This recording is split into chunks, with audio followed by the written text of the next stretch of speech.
Engkau hadir, kuasanya mengalir, melawat setiap hati kami. Roh-Mu membebaskan, Roh-Mu membangkitkan, kebesaran-Mu dinyatakan.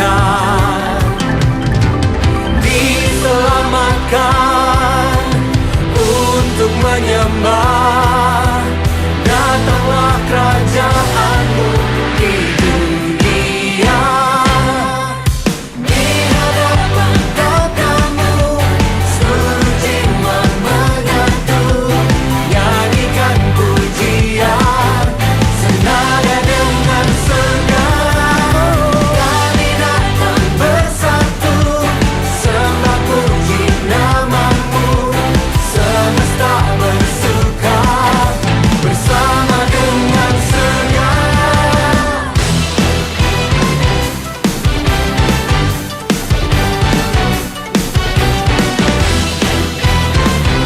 Oh Tuhan, Kau hadir dan melawan kami.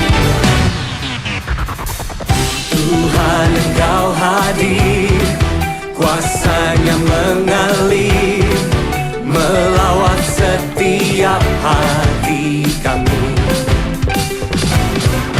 Roh-Mu membebaskan, Roh-Mu membangkitkan, kebesaran-Mu dinyatakan. Diselamatkan, diselamatkan Untuk menyembah-Mu Tuhan. untuk menyembah, datanglah kerajaan-Mu di dunia. Di hadapan tatamu, seluruh jiwa menyatu, nyanyikan pujian, senada dengan surga. Sesuai dengan tema teladan Yesus dalam kerendahan hati. Ya, rekan-rekan pemuda, kita menyadari bahwa kehidupan kita sampai dengan saat ini, dimanapun kita berada, kita merupakan bagian dari sebuah komunitas. Bagian dari sebuah komunitas yang memiliki identitas dari komunitas tersebut.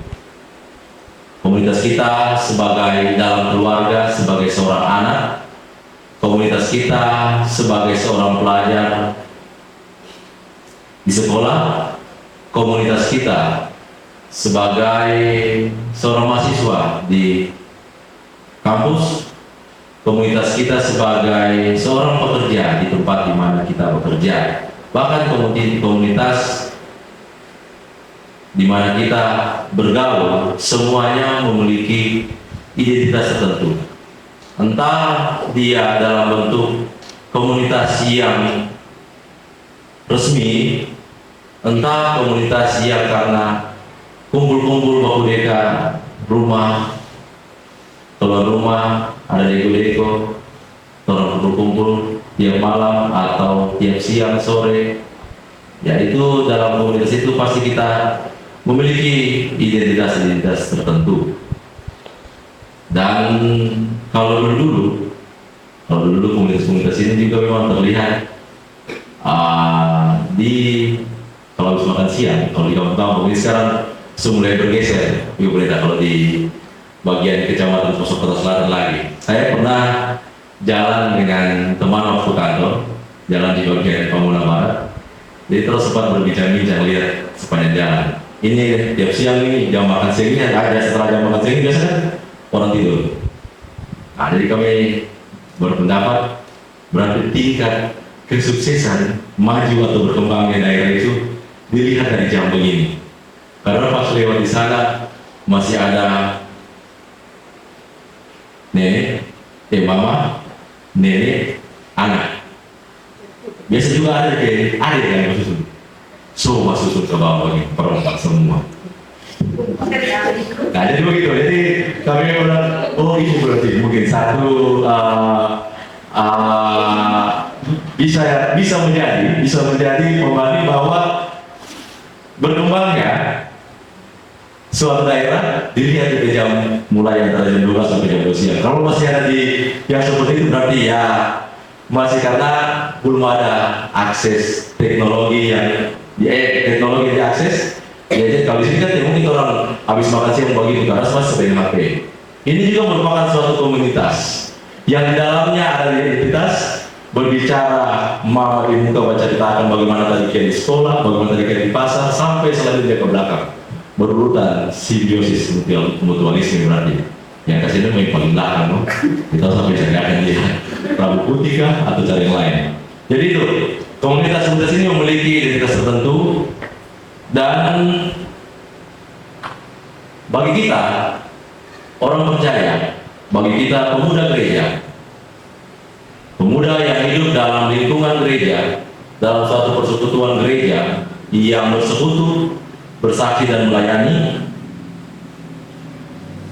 kekuatan komunitas yang kita miliki itu terletak pada terletak pada kesatuan hati, pikiran, kasih, jiwa dan tujuan di antara para anggotanya seperti yang tertulis dalam ayat 2. Jika kesatuan ini tidak dimiliki, maka kesatuan orang percaya berada dalam bahaya. Maka kesatuan dari gereja itu, kesatuan dari pemuda gereja itu berada dalam bahaya. Bahwa suatu identitas di dalam komunitas gereja yang memiliki kesatuan hati, pikiran, kasih, jiwa, dan tujuan di antara para anggotanya yang sudah tidak ada, entah semuanya atau salah satunya. Paulus melihat adanya ancaman internal yang berpotensi mengoyak kesatuan jemaat Filipi saat itu, yaitu sikap yang mementingkan diri sendiri sehingga menganggap orang lain tidak penting. Sikap ini merupakan wujud kesombongan karena menganggap diri lebih baik dan lebih hebat dari orang lain. Sikap sombong ini dapat menghancurkan hubungan antar pribadi dan berpotensi menghambat kemajuan dari komunitas tersebut, menghambat kemajuan dalam komunitas orang percaya. Orang dengan sikap seperti ini terkadang merasa senang, bahkan perlu untuk mendapat pujian bagi dirinya sendiri. Dia merasa senang untuk mendapat pujian bagi dirinya sendiri. Ia menganggap dirinya paling hebat dan menginginkan orang lain pun menganggap dia demikian. Orang seperti ini biasanya sulit untuk bekerja sama dengan orang lain. Bagi orang tersebut, keutuhan komunitas bukanlah prioritas. Menanggapi ancaman tersebut, Paulus mengajak segenap jemaat di Filipi. Lewat suratnya, dia menuliskan kepada jemaat di Filipi untuk menaruh pikiran dan perasaan yang terdapat di dalam Kristus Yesus. Yesus sendiri rela melepaskan identitas dengan segala haknya, walaupun ia adalah anak Allah, walaupun ia adalah Allah itu sendiri. Ia rela mengosongkan dirinya supaya orang berdosa dapat diselamatkan. Ia mengabaikan kemuliaan dirinya dengan membiarkan diri dihina, direndahkan, disiksa, bahkan dibunuh. Perhatikanlah bagaimana Yesus telah merendahkan dirinya. Inilah beberapa awal yang mengantarkan kita untuk meneladani sikap kerendahan hati dari Yesus yang perlu kita teladani. Pertanyaannya, mengapa sikap kerendahan hati perlu dimiliki oleh kita manusia, khususnya orang beriman, dalam menjalankan karya-karya kita dalam hidup ini?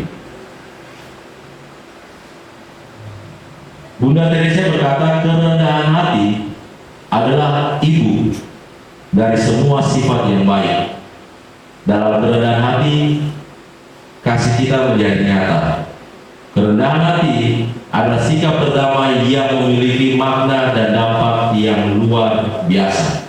Kerendahan hati ketika ditanamkan dalam anggota-anggota yang ada dalam komunitas tertentu, khususnya dalam komunitas orang percaya, akan menghasilkan hal-hal yang baik. Firman Tuhan menekankan bahwa persekutuan hidup bersama semakin berarti dan berdampak jika semua yang ada di dalamnya memiliki sikap kerendahan hati yang merupakan buah dari teladan Yesus.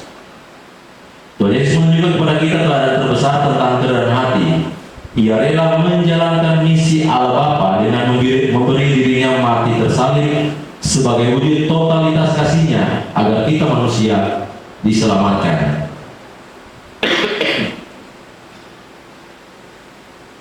Dalam Filipi 2 ayat 6-7 firman Tuhan berkata, yang walaupun dalam rupa Allah tidak menganggap kesetaraan dengan Allah itu sebagai milik yang harus dipertahankan, melainkan telah mengosongkan dirinya sendiri dan mengambil rupa seorang hamba dan menjadi sama dengan manusia. Tuhan Yesus memberi teladan tentang sikap kerendahan hati yang teragung. Ia mengesampingkan kepentingan dirinya, kemuliaan dirinya hanya demi manusia. Dari apa yang telah Tuhan teladankan bagi kita, maka ada beberapa hal yang perlu kita renungkan dan menjadi bagian atau pedoman dalam kita menjalani kehidupan masa muda ini. Yang pertama, sikap kerendahan hati mengarahkan kita untuk menyadari bahwa kita tidaklah berarti apa-apa tanpa Tuhan. Keberadaan diri kita yang masih dapat menikmati hidup sampai dengan saat ini, apa yang kita miliki, apa yang kita banggakan ada dalam hidup kita, semuanya bersumber dari Tuhan. Orang yang rendah hati adalah orang yang tahu bersyukur dalam keadaan apapun. Orang yang rendah hati adalah orang yang mempertaruhkan hidup dan masa depannya dalam kuasa dan kehendak Tuhan. Orang yang rendah hati adalah orang yang mengandalkan Tuhan serta hidup takut, patuh, dan hormat kepada Tuhan. Orang yang rendah hati selalu meyakini bahwa hidup ini penuh dengan sukacita apapun keadaannya. Syukurilah. Orang yang rendah hati selalu menaruh harapannya dalam rencana Tuhan yang baik. Ini sikap yang pertama yang perlu kita teladani, yang perlu kita renungkan dari teladan Yesus Kristus. Kemudian yang kedua, dalam menjalankan setiap karya atau pekerjaan kita, pribadi yang memiliki sikap kerendahan hati selalu bahwa ia tidak dapat hidup, selalu berpikir bahwa ia tidak dapat hidup dan berkarya sendiri tanpa kehadiran orang lain. Ya, berpikir bahwa pertama, hidup ini adalah anugerah Tuhan. Kemudian yang kedua, dalam secara horizontal, apa yang kita terima, apa yang kita lakukan saat ini tidak bisa tanpa bantuan orang lain. Itulah kenapa manusia itu adalah disebut kalau dalam pelajaran adalah makhluk sosial. Bagaimana kehidupan kita membutuhkan bantuan orang lain. Entah saat kita senang, entah saat kita susah, kita membutuhkan orang lain. Kehadiran orang lain dalam hidup dan karya adalah bagian yang penting yang turut berperan dalam berbagai pencapaian dan kemajuan. Keberadaan orang lain tidak hanya sekedar ada, atau kita tidak hanya sekedar ada bagi orang lain, tetapi hadir dan memberi arti. Itulah yang kita lakukan. Kita ada bagi orang lain dan memberi arti. Orang lain ada bagi diri kita dan memberi arti. Karena itu, orang yang rendah hati adalah orang yang dapat membangun dan menjaga relasi hidup bersama dengan orang lain dalam keseharian atau di mana tempat kita bekerja. Sikap kerendahan hati membuat kita mengasihi persekutuan kasih.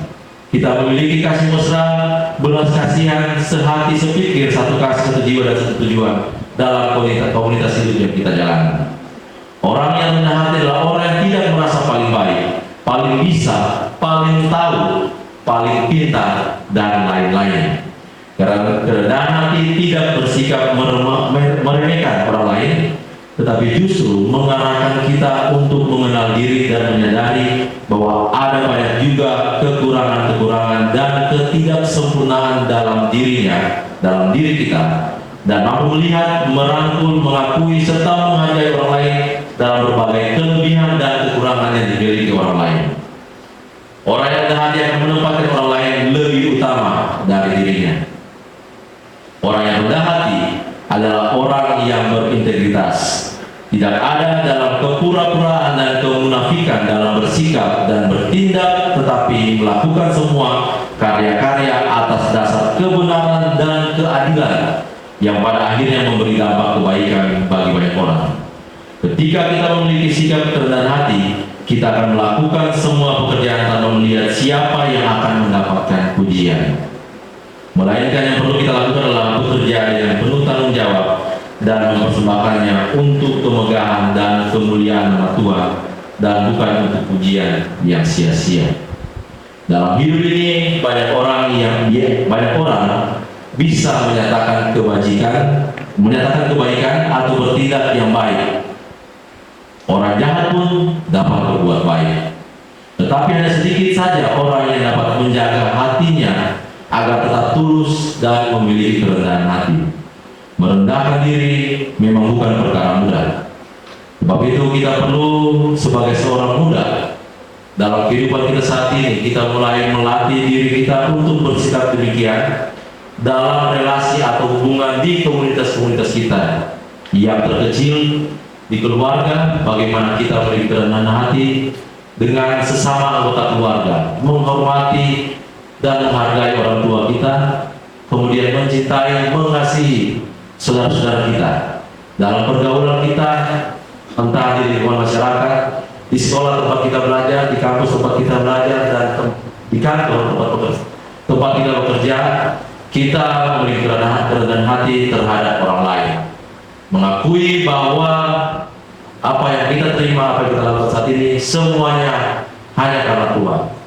Mengakui dan menyadari bahwa keberadaan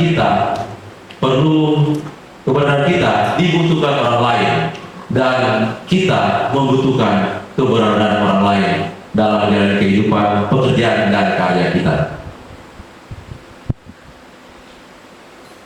Dalam kehidupan berjemaat pun, kiranya kita juga belajar untuk tidak menonjolkan diri sendiri saja, tetapi bagaimana kita bekerja, berkarya secara bersama-sama, sehati sepikir untuk terus menjalankan panggilan gereja, untuk terus bersekutu, bersaksi, melayani, menjalankan program-program yang ada dengan penuh ketulusan, kerendahan hati, memberi diri untuk masuk dalam tugas-tugas pelayanan yang ada, memberi diri dalam tugas-tugas panggilan gereja, sehingga kita akan menjadi suatu saluran berkat, sumber berkat bagi orang lain, dan kita juga akan dapat memiliki kehidupan yang baik di dalam keluarga kita, memiliki masa depan yang baik di dalam setiap rencana yang sedang kita akan raih ke depan. Kiranya teladan Kristus untuk terus memiliki kerendahan hati menjadi bagian dalam kehidupan kita sebagai orang muda. Tuhan kiranya akan terus memberkati kita. Terpujilah firman Tuhan. Amin.